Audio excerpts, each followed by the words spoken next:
সড়ক জুড়ে বড় বড় গর্ত, পানি আর কাদায় একাকার সড়কে হেলে দুলে চলছে গাড়ি। এটি গ্রামের কোনো সড়ক মনে হলেও ২০ বছর আগে মালিকদের বুঝিয়ে দেয়া চট্টগ্রাম নগরীর অন্যতম পরিকল্পিত আবাসিক এলাকা কল্পলোক। কাঁচা পাকা সড়ক হওয়ায় একটু বৃষ্টিতে জনজীবনে নেমে আসে চরম দুর্ভোগ।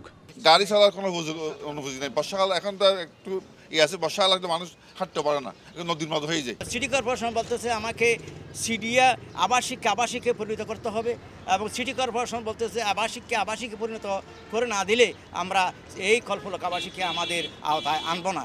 হোল্ডিং ট্যাক্স আমরা নিয়মিত দিয়ে আসতেছি, কিন্তু নিম্নতম আমরা যে একটা এখান থেকে সুযোগ সুবিধা, নাগরিক সুযোগ সুবিধা সিটি কর্পোরেশন থেকে পাচ্ছি না। সিটি কর্পোরেশনকে গৃহকর দিলেও বৈদ্যুতিক খুঁটিতে ঝুলছে ভাঙাচোরা বাল্বের শেড, ময়লা আবর্জনার স্তূপ, ড্রেনে মশার উৎপাত। পুরো আবাসিক যেন পশু পাখির চারণভূমি। প্রধান দুই সড়কে অবৈধ দোকান ও ঝুপড়ি, স্কুল কলেজ, খেলার মাঠ, পার্ক ও কবরস্থানের জায়গা নানা প্রতিষ্ঠানকে বরাদ্দ দিয়েছে সিডিএ।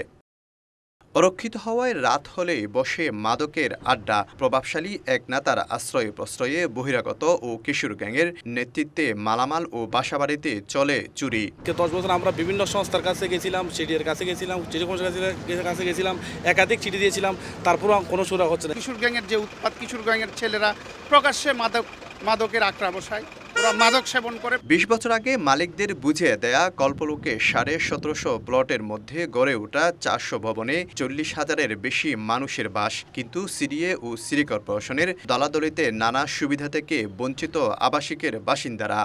দুটো প্রজেক্ট কিন্তু এখানে চলছে, একটা সেনাবাহিনী করছে আর একটা আমরা করছি। এই দুটো প্রজেক্ট কিন্তু কল্পলোকের উপর দিয়ে যেতে হচ্ছে, যার ফলে আমরা এটা করি নাই। তো তাদের থেকে বলা হয়েছে যে আমাদের এই প্রজেক্টগুলো শেষ হওয়ার সাথে সাথেই এই রাস্তাগুলো আমরা যেটা আমরা মেনটেন্যান্স করছি এখন, ওইটা কমপ্লিট করে আমরা সিটিওয়ানকে হ্যান্ড ওভার করে দিব। আবাসিক বরাদ্দ দিয়ে, জায়গা বরাদ্দ দিয়ে, প্লট বরাদ্দ দিয়ে সিডিএ, এবং সেখানে ডেভেলপমেন্ট করে যে সিডিএ, রোড বলেন, ইলেকট্রিসিটি বলেন, যা যা ফেসিলিটি দরকার এগুলো সিডিএ করে দেয়। যেহেতু ওনাদের আবাসিক, ওনারা করার পরে এটা যখন ওই রাস্তাঘাটগুলো আমাদেরকে হস্তান্তর করে, তখন আমরা এটা করে দিই। কিন্তু ওনারা যদি প্লট বিক্রি করে এটাকে যদি ডেভেলপ না করে, এটা তো আমরা কিছু করার নাই, কারণ এখানে আমরা গিয়ে কোনো ইনভেস্টমেন্ট করতে পারবো না। ১৫ বছর আগে অনন্যায় ১৫০০ ও ৩০ বছর আগে কর্ণফুলী আবাসিকে ৪৮৯টি প্লট মালিকদের বুঝিয়ে দিয়েছিল। কিন্তু সিডিএ ও সিটি কর্পোরেশনের কোনো সুযোগ সুবিধা না থাকায় গড়ে ওঠেনি একটি ভবনও। ১৫ থেকে ১৮ বছর আগে মালিকদের ১৭০০-র বেশি প্লট বুঝিয়ে দিয়েছে সিডিএ। দীর্ঘ এই সময়ে সিডিএ এবং সিটি কর্পোরেশনের রশি টানাটানির কারণে বিদ্যুৎ, বর্জ্য ব্যবস্থাপনা, সড়কসহ সব ধরনের সেবা থেকে বঞ্চিত এই কল্পলোক আবাসিকের সর্বস্তরের মানুষ। শফিকুল আলম, সময় সংবাদ, চট্টগ্রাম।